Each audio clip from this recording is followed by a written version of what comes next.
এটি little princess house. এখানে সর্বমোট ২২৭ পিস বিল্ডিং ব্লকস রয়েছে এবং একই সাথে একটি চিত্রসহ নির্দেশনা রয়েছে এটি তৈরি করার জন্য।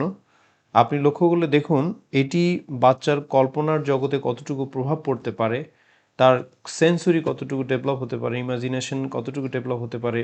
তার একটি ড্রয়িং রুম থাকবে, তার ছাদে একটা দোলনা থাকবে, তার ওয়াশরুমটা কেমন হবে, তার বেলকনিটা কেমন হবে এবং তার একটা পরিপাটি একটা আঙিনা থাকবে, পরিপাটি উঠোন থাকবে। সব মিলিয়ে তার ভিতর একটা সেন্সরি ডেভেলপ করবে এবং একই সাথে যদি এটা পাজেল দিয়ে এটা তৈরি করার সময় তার প্রবলেম সলভিং ক্যাপাসিটিটা বাড়বে। আপনি প্রোডাক্ট কোয়ালিটির কথা যদি বলেন, এটি ইম্পোর্টেড, এটি চায়না থেকে ইম্পোর্টেড করা এবং এটার কালার কম্বিনেশন সব কিছু সফিস্টিকেটেড। এক এক কথায় এটি বাচ্চাদের জন্য একটি অসাধারণ খেলনা।